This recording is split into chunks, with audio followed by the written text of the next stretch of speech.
Hey everyone, my name is Derek Barnick, and for today's video I'm going to be going over the 3-year strategic plan, and it's going to be a quick guide to successfully accomplishing it and hopefully getting a good grade, or at least understanding how scoring works and what you need to do to finish it. So to get started, you're going to see in assignments that you're going to have to do this 3-year strategic plan, and you can go ahead and click this to launch it into the BSG decision making platform. But first I'm going to go over a little bit about preparation, which honestly, preparation, there's not much to look at. It's just talking about the 4 things that you're going to have to do. This establishing objectives, this is where you're technically scored on. The other ones you're not scored on, at least throughout the game. But your professor will probably want to see that you did them, so I'm suggesting you still do them. But this is technically what the game score will recognize for your grade, at least in BSG. Evaluation, so each of the 5 metrics that you go throughout the game, your EPS, ROE, stock price, credit rating, and image rating, these are all graded each year. And the max points you can get each year for this strategy plan is 100 points. Just let you know, it's very, very difficult to get 100 points in this assignment. I would expect if you get between 80 and 90, you're doing actually pretty well. Anything at 90 above, I would say you're doing extremely well, and you should be very proud of how you did this assignment. But most of the time, don't be surprised if you get something around 80 or 90, or maybe even a low 90s, which would be pretty good. Because a lot of this is about projecting, and projecting is extremely hard in the game. If you haven't tried to yet, you'll notice that it's not very easy.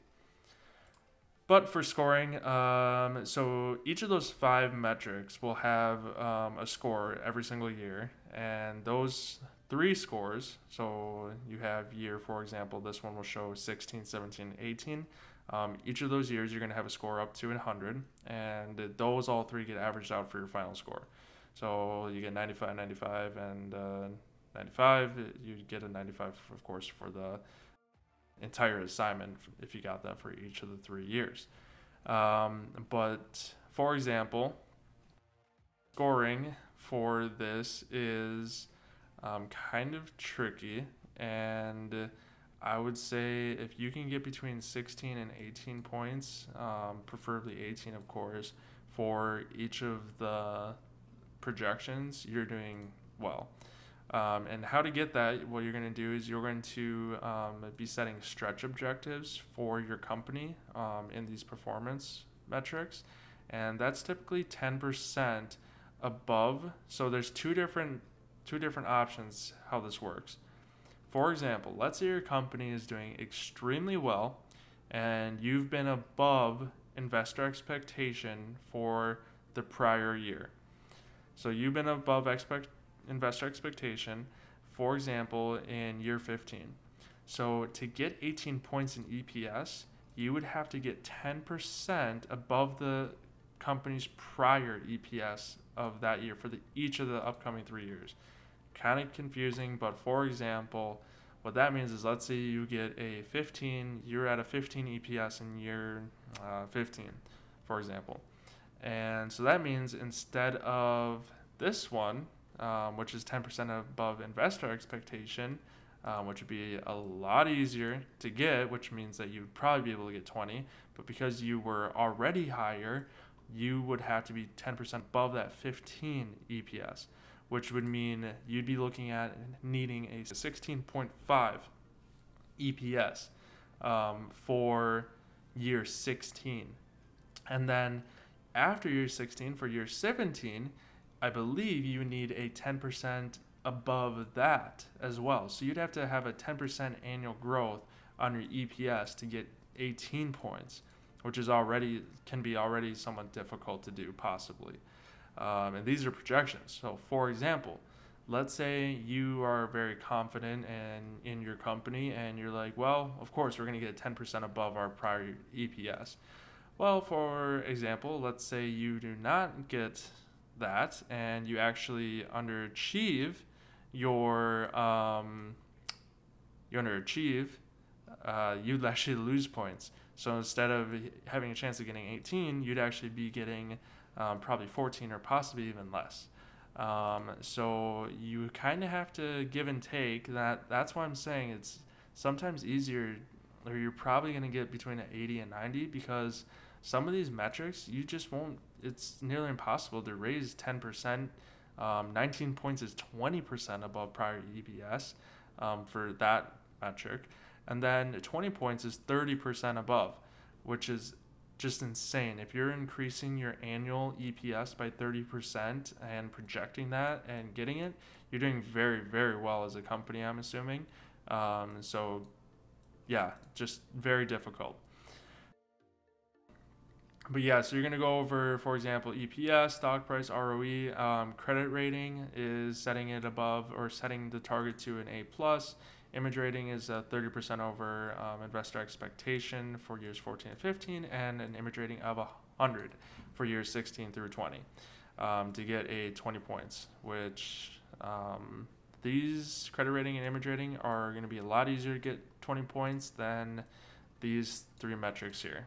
Stock price, for example, and I've tried to contact BSG directly, asking them how their stock price is figured out, what's their calculations, so I could try to project my stock price better, and they gave me, unfortunately, no answer, which is kind of frustrating because you think that we would be able to at least somewhat calculate stock price based on some sort of algorithm or math, but we can't.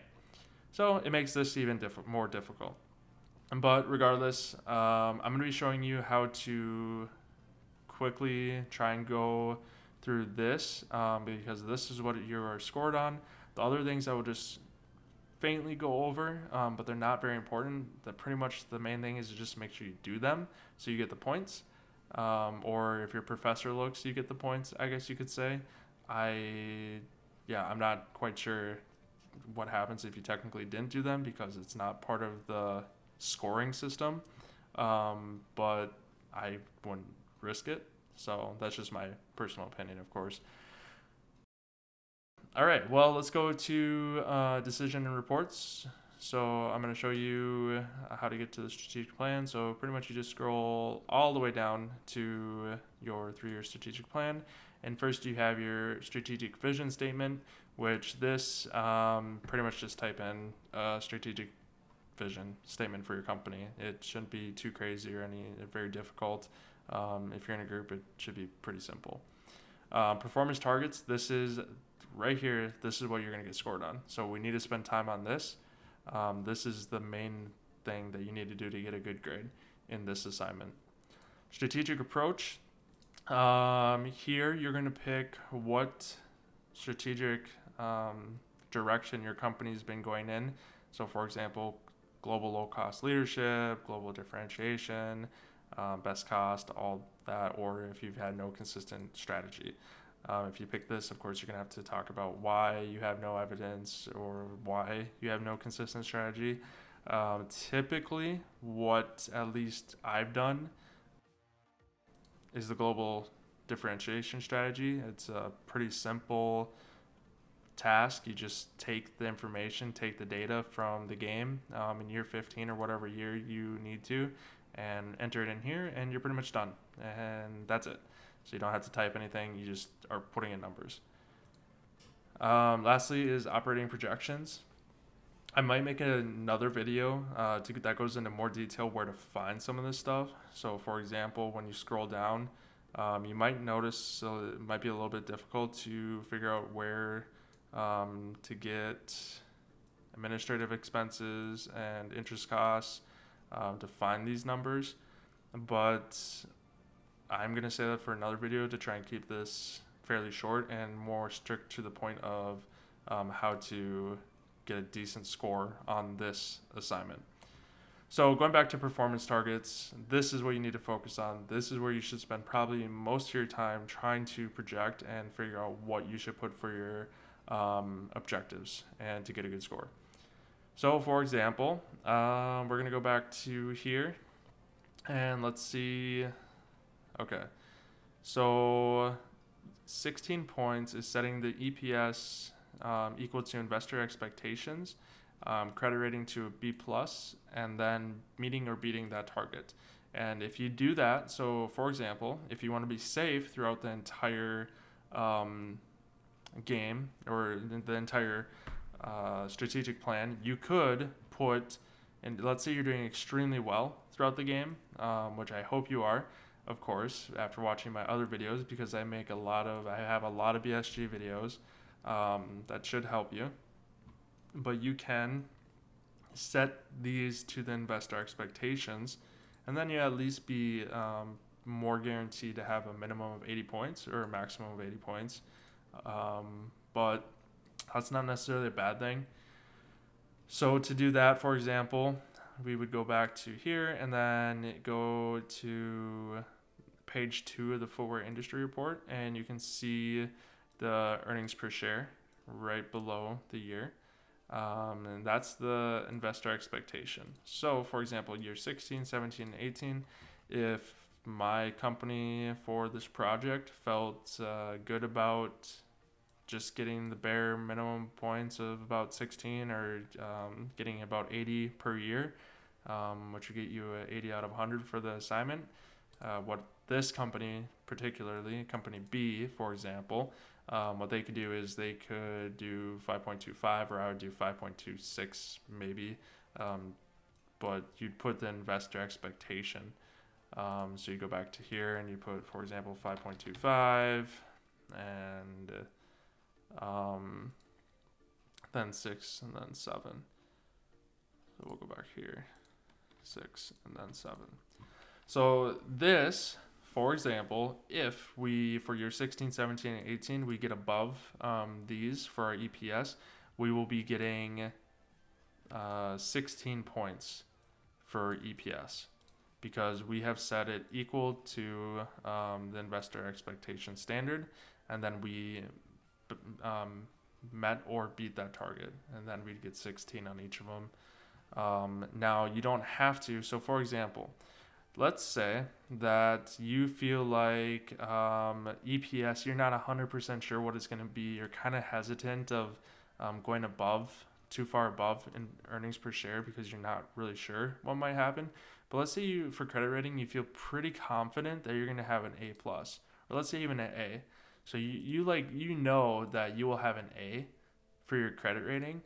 Well, that's okay, and that will actually help you get some more points, because if you set an A target rating, you'll actually get 19 points if you hit it. Now, if you do not hit that, you will lose points. You will probably get closer to 14, because if you underachieve any particular target result, you will get a reduction in points. So you got to be very, very careful. Do not be boastful, I guess, in this, or overconfident. You have to be very precise with your projections, or you could potentially get a worse score. So definitely take the time to at least read this, or think about where your projections are going to be at.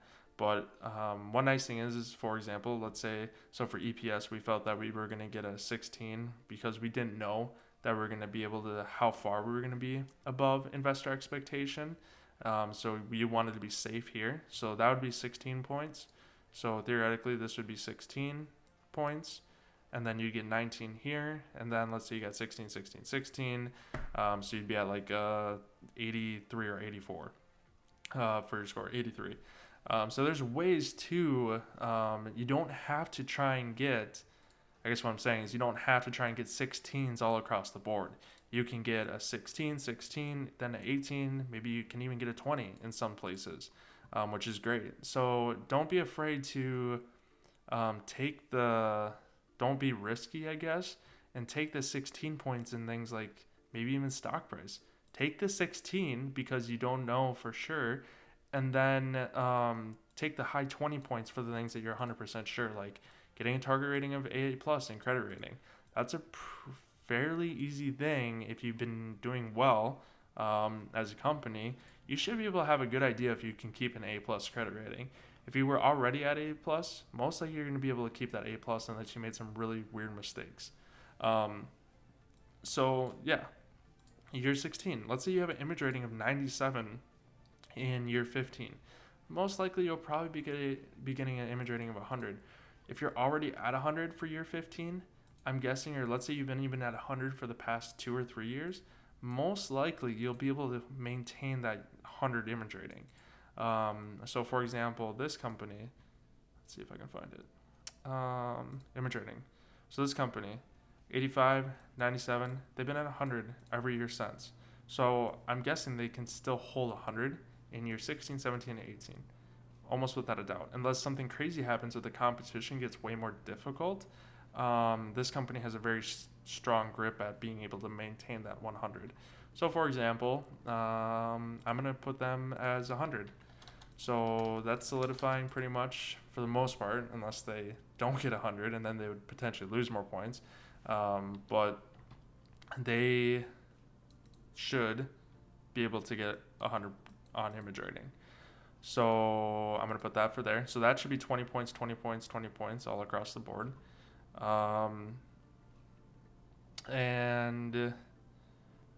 Or for example, let's say you're doing this for, and now this is, you have to pay attention. Like I said, not all games are the same on this, but let's say you're trying to do years 14 and 15 for the strategic plan.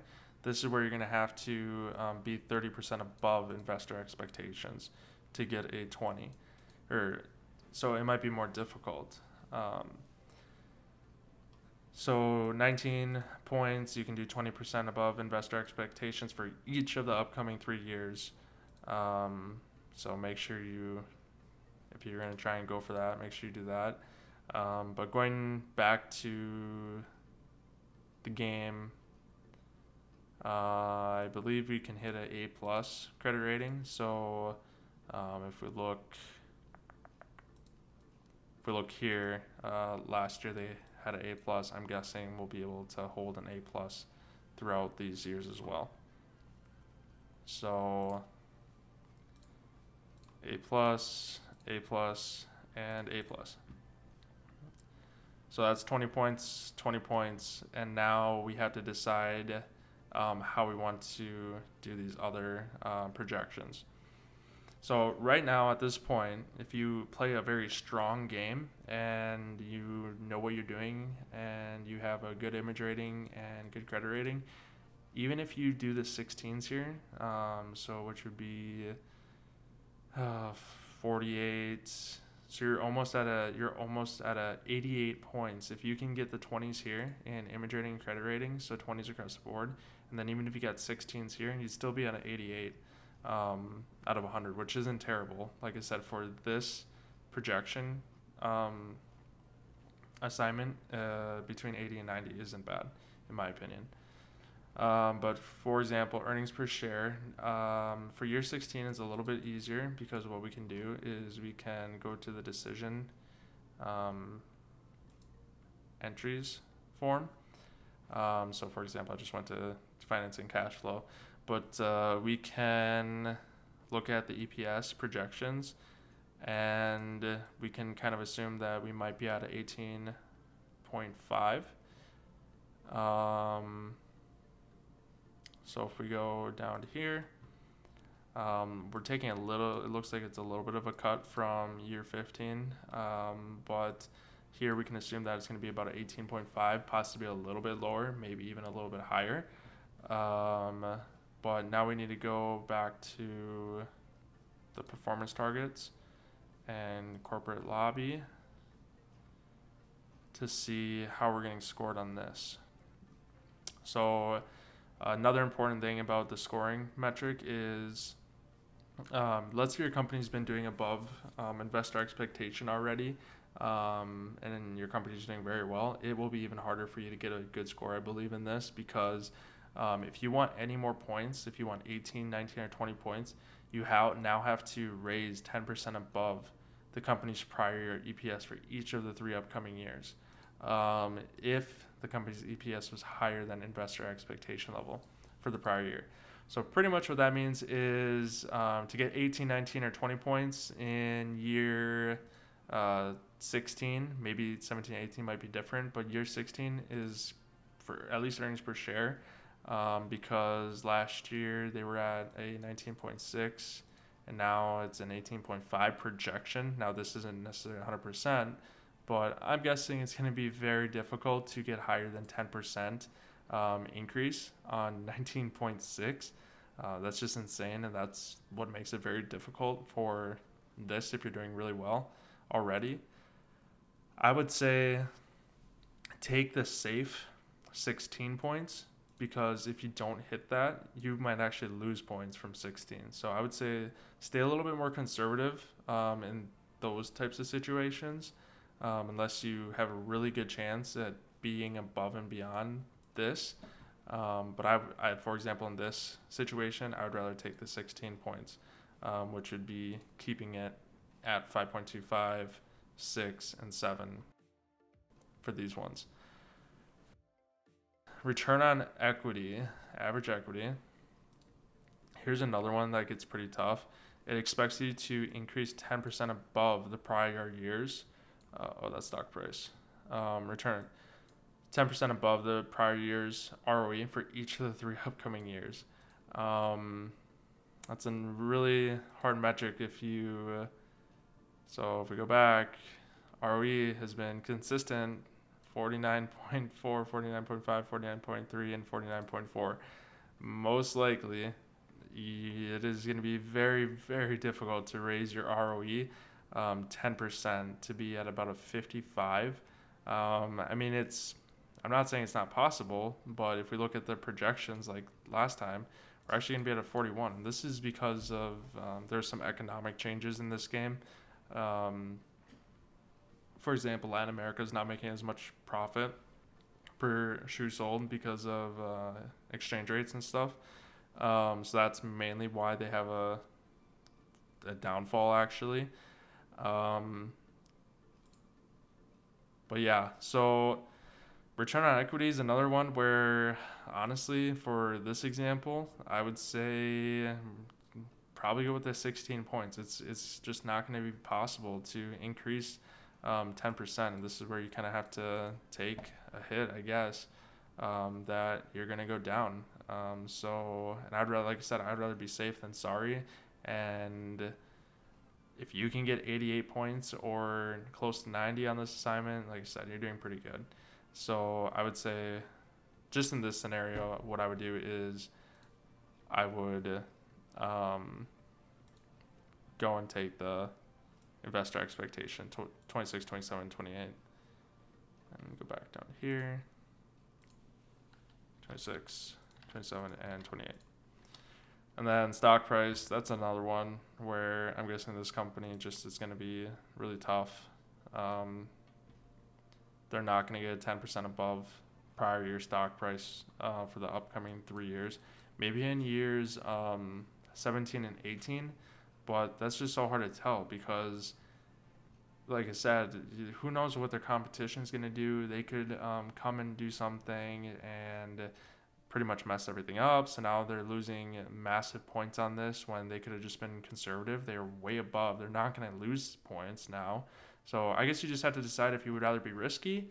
And for example, if you thought you could maybe get your stock price above 10%, 20%, or even possibly 30% for each of the upcoming 3 years, then yeah, I would go for that.